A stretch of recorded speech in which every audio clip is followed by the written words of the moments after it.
that's going to be a dirt shallow. Yeah, you're super shallow. That's a bass right there. There's one.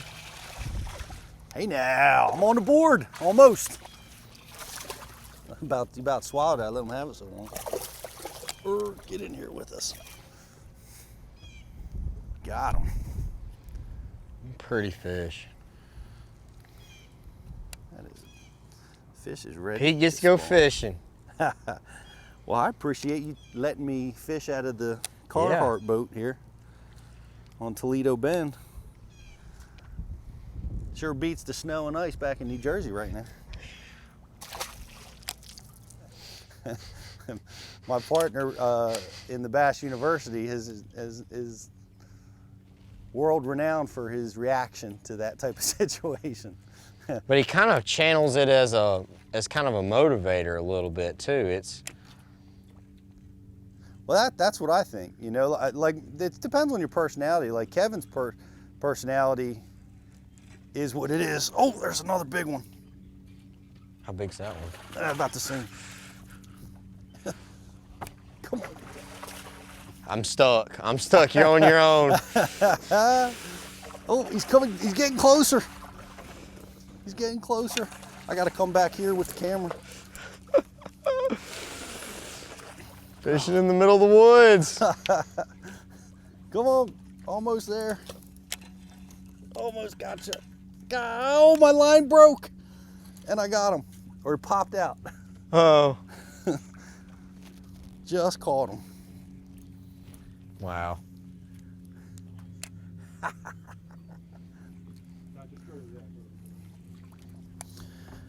Whew.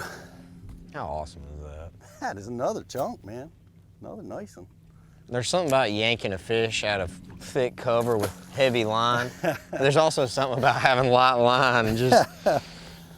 You know, and that's a key deal right there. And that's another question that we get. Because sometimes, you know, this time of year is a spawn. And I'm having to finesse these fish into biting. Yeah.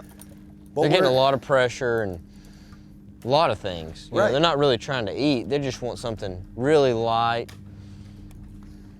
But in order to give them that presentation, you know, you've got to use finesse equipment, and that can be an incredibly challenging scenario when you're dealing with what we've got here. We've got cypress trees, we've got a couple different kinds of bushes, mesquite bushes, and the thing that I do when I have light line in order to catch these fish is I set on the fish. And I basically hold. I try not to over pressure the fish because I just don't have the equipment to do that. You know, I mean, I've got 10-pound test braided line with a 10-pound test fluoro leader.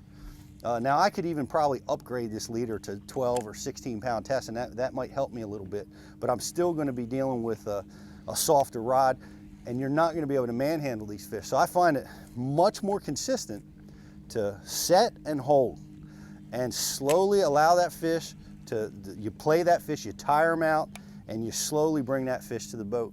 Now you're gonna lose them. I mean, I don't care if you've got a giant flipping stick with 65-pound braid, you're gonna still lose fish in this type of habitat.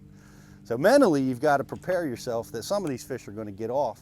But I find it to be much more consistent if you just set, hold, allow that fish to tire himself out, take the boat in there, calmly go in there and get them, and try real hard not to force them. But it's hard because it's pretty fun, you know? Yeah. it's one of those to calm your nerves. One of those situations too where I would go with a shorter leader length on that fluorocarbon because I'm really not feeling like I'm not gaining any advantage to having a longer. And a lot of times, it's not right at the fish that it gets pinned up. It's on up the line, and that braid's a lot stronger than the fluorocarbon. Absolutely. And I'd go with a shorter. Yeah, shorter leader length. A shorter leader, a little bit heavier grade line, and I think we'd be equally effective at getting these fish out of here. But that's what the heavy pressure and the spawn, it's all, you know, it's finesse stuff, and that's the only way sometimes you can get them to bite in this heavy cover.